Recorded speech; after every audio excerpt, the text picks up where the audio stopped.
The men prepared to go out of doors. The Easterner was so nervous that he had great difficulty in getting his arms into the sleeves of his new leather coat. As the cowboy drew his fur cap down over his ears, his hands trembled. In fact, Johnny and Old Skelly were the only ones who displayed no agitation. These preliminaries were conducted without words. Skelly threw open the door. "Well, come on," he said. Instantly, a terrific wind caused the flame of the lamp to struggle at its wick, while a puff of black smoke sprang from the chimney top. The stove was in mid-current of the blast, and its voice swelled to equal the roar of the storm. Some of the scarred and bedabbled cards were caught up from the floor and dashed helplessly against the farther wall. The men lowered their heads and plunged into the tempest as into a sea. No snow was falling, but great whirls of clouds, flakes, swept up from the ground by the frantic winds, were streaming southward with the speed of bullets. The covered land was blue with the sheen of an unearthly satin, and there was no other hue save where, at the low black railway station, which seemed incredibly distant, one light gleamed like a tiny jewel. As the men floundered into a thigh-deep drift, it was known that the Swede was bawling out something. Scully went to him, put a hand on his shoulder, and projected an ear. "What's that you say?" he shouted. "I say," bawled the Swede again, "I won't stand much show against this gang. I know you'll all pitch in on me." Scully smote him reproachfully on the arm. "Tut, man," he yelled. The wind tore the words from Scully's lips and scattered them far alee. "You're all a gang of—" boomed the Swede, but the storm also seized the remainder of the silence. Immediately turning their backs upon the wind, the men had swung around a corner to the sheltered side of the hotel.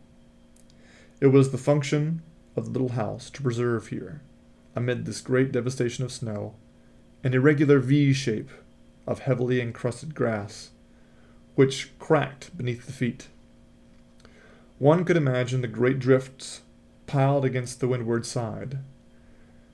When the party reached the comparative peace of this spot, it was found that the Swede was still bellowing. "Oh, I know what kind of thing this is. I know you'll all pitch on me. I can't lick y'all." Scully turned upon him, panther fashion. "You'll not have to whip all of us. You'll have to whip my son Johnny. And the man what troubles you during that time will have me to deal with." The arrangements were swiftly made. The two men faced each other, obedient to the harsh commands of Scully, whose face, in the subtly luminous gloom, could be seen set in the austere, impersonal lines that are pictured on the countenances of the Roman veterans. The Easterner's teeth were chattering, and he was hopping up and down like a mechanical toy. The cowboy stood rock-like. The contestants had not stripped off any clothing. Each was in his ordinary attire.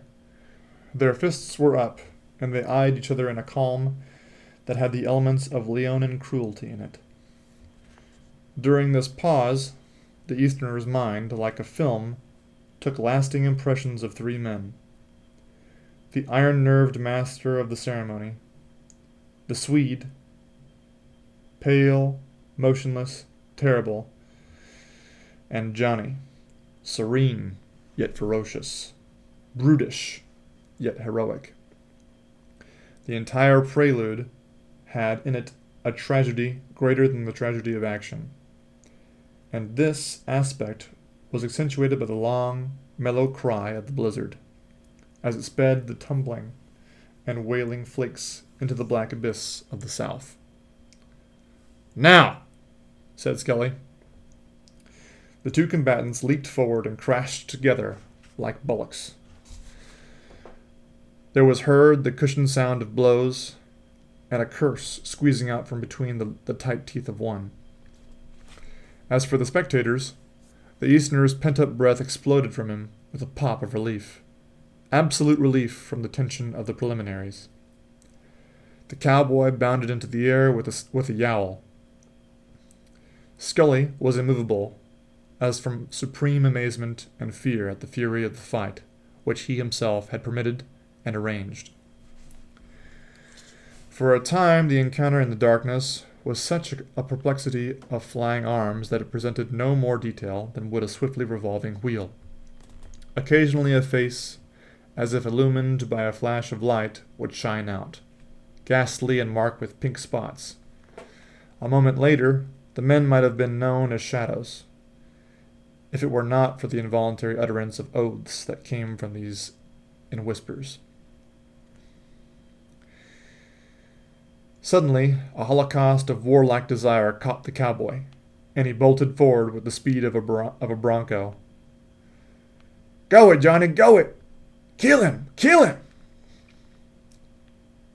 Skelly confronted him. "Keep back," he said, and by his glance the cowboy could tell that this man was Johnny's father. To the Easterner, there was a monotony of unchangeable fighting that was an abomination. This confused mingling was eternal to his sense, which was concentrated in a longing for the end, the priceless end. Once the fighters lurched near him, and as he scrambled hastily backward, he heard them breathe like men on the rack. "Kill him, Johnny! Kill him! Kill him! Kill him!" The cowboy's face was contorted like one of those agony masks in museums. "Keep still," said Skelly, icily. Then there was a sudden loud grunt, incomplete, cut short, and Johnny's body swung away from the Swede and fell with sickening heaviness to the grass.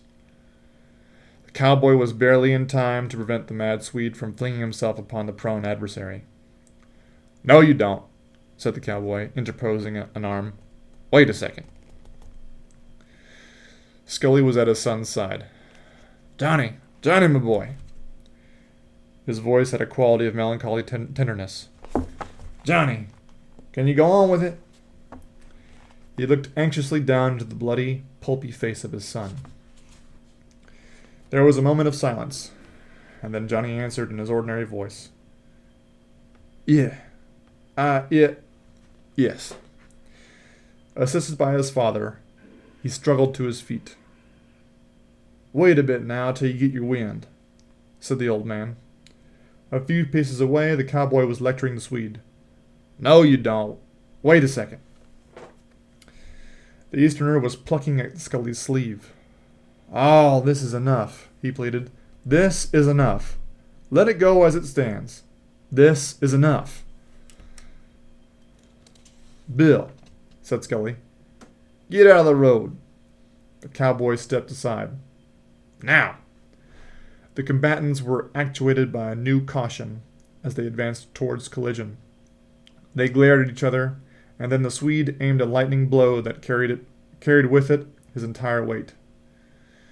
Johnny was evidently half stupid from weakness, but he miraculously dodged, and his fists sent the overbalanced Swede sprawling.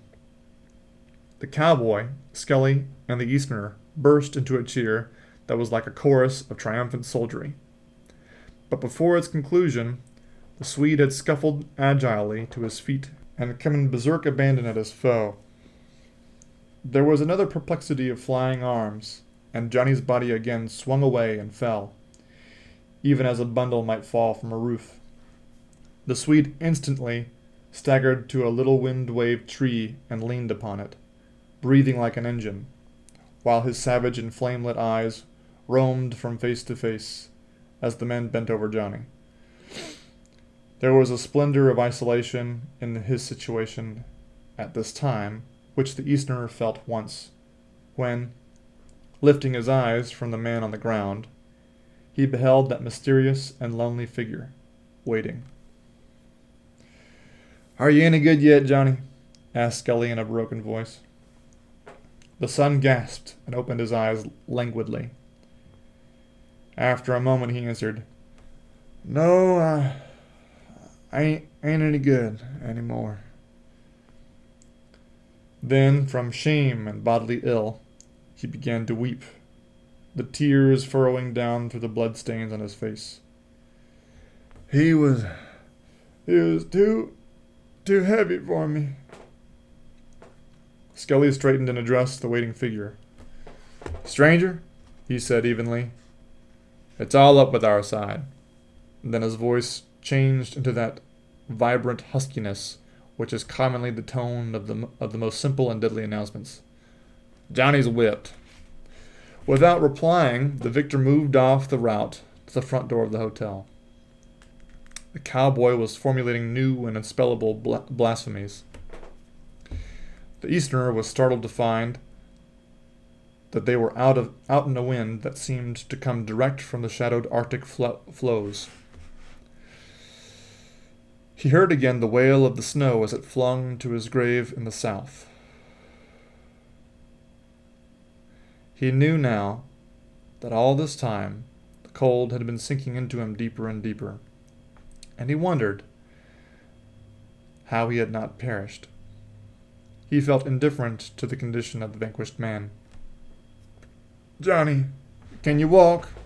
asked Scully. Did I hurt him any?" asked the son. "Can you walk, boy? Can you walk?" Johnny's voice was suddenly strong. There was a robust impatience in it. "I asked you whether I hurt him any." Yes, Johnny," answered the cowboy consolingly. "He's hurt a good deal." They raised him from the ground, and as soon as he was on his feet, he went tottering off, rebuffing all attempts at assistance. When the party rounded the corner, they were fairly blinded by the pelting of the snow. It burned their faces like fire. The cowboy carried Johnny through the drift to the door. As they entered, some cards again rose from the floor and beat against the wall. The Easterner rushed to the stove. He was so profoundly chilled that he almost dared to embrace the glowing iron. The Swede was not in the room. Johnny sank into a chair, and, folding his arms on his knees, buried his face in them. Scully, warming one foot and then the other at a rim of the stove, muttered to himself with Celtic mournfulness. The cowboy had removed his fur cap, and with a dazed and rueful air, he was running one hand through his tousled locks. From overhead they could hear the creaking of boards, as the Swede tramped here and there in his room. The sad quiet was broken by the sudden flinging open of a door that led towards the kitchen. It was instantly followed by an inrush of women. They precipitated themselves upon Johnny, amid a chorus of lamentation. Before they carried their prey off to the kitchen, there to be bathed and harangued with that mixture of sympathy and abuse which is a feat of their sex, the mother straightened herself and fixed old Skelly with an eye of stern reproach. "Shame be upon you, Patrick Skelly," she cried. "Your own son, too. Shame be upon you." "Here now, be quiet now," said the old man weakly. "Shame be upon you, Patrick Skelly."